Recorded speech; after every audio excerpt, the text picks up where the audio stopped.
Ah, 100% game. A nice little trophy to prove that you're insane. I just did a video showing my journey to get the final achievement in Katamari Damacy, and it was fun, so I thought I would go and try and see what is the hardest game to 100% from my own experience. And what is the easiest from my own experience? It's CSGO 2.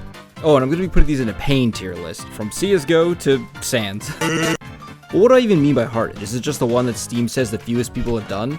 Because then for me, it's Webfishing. Less than 0.5%, baby. The kicker for this one is that you have to catch every fish in all 6 qualities in the game. Wait, that's it? You just have to fish in this fishing game? How has almost no one done this? Honestly, it kind of makes sense. The main appeal of Webfishing is its laid-back vibes, the community, the silliness. With that in mind, the actual catch rate for these fish are insanely difficult. We are talking about 79 different fish. Some of them only appear in certain conditions, and the higher the quality, the less likely they are to appear. I can understand that some people wouldn't want to dedicate that time to a game where, honestly, the gameplay never really changes from the moment you start. But I did it, so I can say with certainty this one goes in dread tier. Like I said, this one isn't about skill. It just is going to take you over 100 hours to get this done. As insane as it is, I'm not putting it in insane tier. For that, I want something more technically skilled. So maybe I should look at what was the most technically skilled game that I 100%. Well, then I would have to say it's Neon White.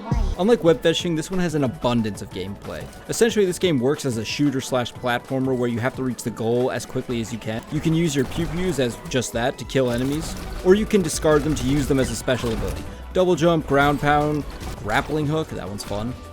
It really embodies quick decision making and learning from your previous attempts, a lot of things that you value in speedrunning. The kicker is, to 100% it, you have to beat every level in a row without dying once.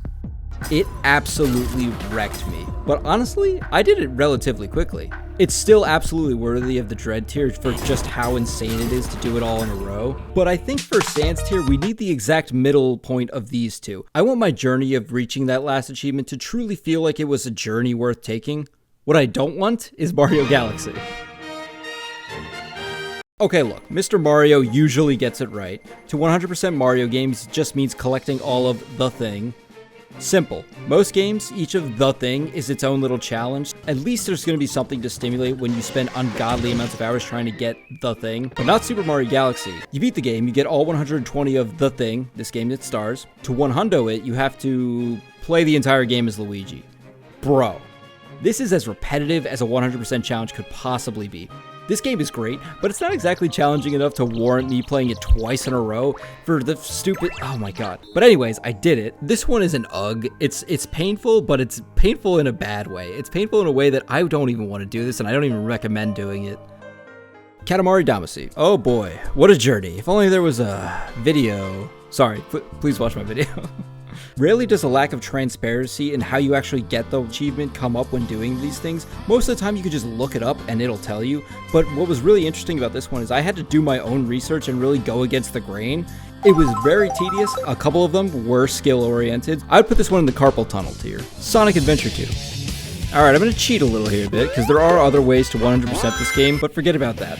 The only way I consider this game to be 100% is if you've obtained the Chaos Chow. You know the Chows, those little things that roam around that you can pet and rock. Well, did you know if you care for them correctly and fill certain conditions, they can reincarnate into a Chaos Chow? And did you know those conditions are incredibly tedious to fulfill? Forget about A rank, forget about emblems, forget about stages. If you didn't knuckle down and do all the tedious steps to get a Chaos Chow, then you have not 100% of this game. I'm sorry to tell you. In terms of its difficulty, I'm putting it right up there with Katamari. I'm going to do these next 3 pretty quick because they're all a good example of just like the standard 100%ing thing. You just look it up, figure out how to do it, and do it. Takes a while and it's satisfying to do.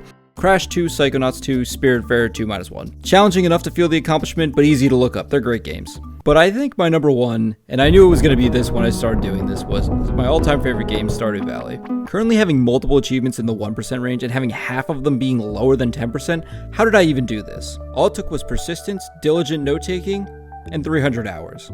Oh yeah, we got some gems in here. Shipping every item. Shipping 15 of each crop, well, there's over 40, they only grow in certain seasons, you only get them at certain times, so you gotta keep track of all those. And then there's the perfection achievement. This is the real kicker. Oh my god, perfection. Cooking every recipe, crafting every item, catching every fish. so brutal. But by far, the worst of them all is to max out your friendships with all villagers. Gaming is not about friendship. You have to track down all 30 of these goobers and talk to them every single day, and they're always in different locations. Give them their favorite thing twice a week, know when all their birthdays are. Do not skip their birthdays, that is a run killer. Oh, Gil, it looks pretty tedious, but this has nothing to do with skill. You just gotta keep notes. Oh, ho, ho.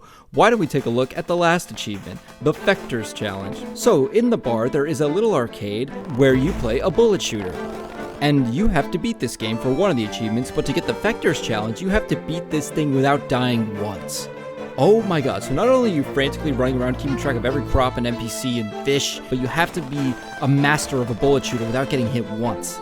Without spoiling it, you can cheese this a little bit. It's still gonna knock you on your ass. It's so brutal. But once you get it, man, oh my god, bliss. Once you're friends with every idiot, it's amazing. This is by far my most proudest accomplishment in any game I've ever done. I love this game and I'm glad I was able to do this, but holy shit, it definitely gets in the Sans tier. What about you? Are you insane? Did you get all 700 achievements in Binding of Isaac? Please let me know. And also let me know what you want me to do next.